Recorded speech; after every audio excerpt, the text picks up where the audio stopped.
നമസ്കാരം. വ്യത്യസ്ത കുടുംബങ്ങളിലുള്ള വെവ്വേറെ സാഹചര്യത്തിൽ ജീവിക്കുന്നവരുടെ ഒത്തുചേരലാണ് വിവാഹം. അതുവരെയുള്ള ജീവിതമായിരിക്കില്ല പിന്നീട് അങ്ങോട്ടുള്ളത്. ചിലർക്ക് വിവാഹശേഷം ജീവിതത്തിൽ അഭിവൃദ്ധി ഉണ്ടാകുമെന്നാണ് ജ്യോതിഷ ശാസ്ത്രത്തിൽ പറയപ്പെടുന്നത്. ഇങ്ങനെ വിവാഹശേഷം ജീവിതത്തിൽ വച്ചടി ഉയർച്ചയുണ്ടാകുന്ന ചില നക്ഷത്രക്കാരെ നമുക്ക് പരിചയപ്പെടാം. ആദ്യമായി തിരുവാതിര നക്ഷത്രം. ഈ നക്ഷത്രക്കാർ പങ്കാളിയോട് സ്നേഹമുള്ളവരും അവരുടെ കുടുംബത്തിന് നേട്ടങ്ങൾ ഉണ്ടാക്കുന്നവരുമാണ്.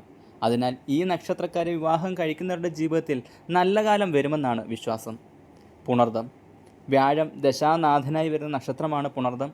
ഇവർക്ക് വിവാഹശേഷം ഉയർച്ചയുണ്ടാകുമെന്നാണ് ജ്യോതിഷശാസ്ത്രത്തിൽ പറയപ്പെടുന്നത്.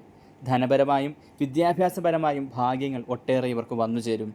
വിവാഹം കഴിഞ്ഞാൽ പങ്കാളിയുടെ കുടുംബത്തിനും ഇവർ ഐശ്വര്യം കൊണ്ടുവരും. ഈ നക്ഷത്രക്കാർ വിഷ്ണു ഭഗവാനെ പ്രാർത്ഥിക്കുന്നത് വളരെ നല്ലതാണ്. അടുത്തത് രോഹിണിയാണ്. ഈ നക്ഷത്രക്കാരുടെ ജനനം ചന്ദ്രദശയിലാണ്. അതിനാൽ വിവാഹശേഷം അവർക്ക് എല്ലാ കാര്യത്തിലും ഉയർച്ചയുണ്ടാകും. ഇവർ പൊതുവെ സൗമ്യ സ്വഭാവക്കാരാണ്. സ്വന്തം പ്രയത്നത്താലും ആത്മവിശ്വാസത്താലും ആഗ്രഹിച്ച കാര്യങ്ങളെല്ലാം നേടിയെടുക്കാൻ കഴിവുള്ളവരാണ് ഇക്കൂട്ടർ. അടുത്തത് പൂരം നക്ഷത്രമാണ്. ശുക്രൻ ദശാനാഥനായി വരുന്ന നക്ഷത്രമാണ് പൂരം. ഇവർക്ക് 20 വർഷക്കാലം ശുക്രദശയാണ്. ഗണപതി ക്ഷേത്രത്തിൽ പോയി പ്രാർത്ഥിക്കുന്നത് നല്ലതാണ്. വിവാഹശേഷം ഇവർക്ക് സാമ്പത്തികമായും ജോലിപരമായുമെല്ലാം നല്ല സമയമാണ്. സ്വന്തം കുടുംബത്തിനും പങ്കാളിയുടെ കുടുംബത്തിനും ഐശ്വര്യം കൊണ്ടുവരാൻ ഇവർക്ക് സാധിക്കും. ഈ നക്ഷത്രത്തിൽ ജനിച്ച ഒരാളാണോ നിങ്ങൾ? വിവാഹശേഷം നിങ്ങളുടെ ജീവിതം അഭിവൃദ്ധി പ്രാപിച്ചിട്ടുണ്ടോ? ഉണ്ടെങ്കിൽ കമൻറ്റ് ചെയ്യാൻ മറക്കരുത്.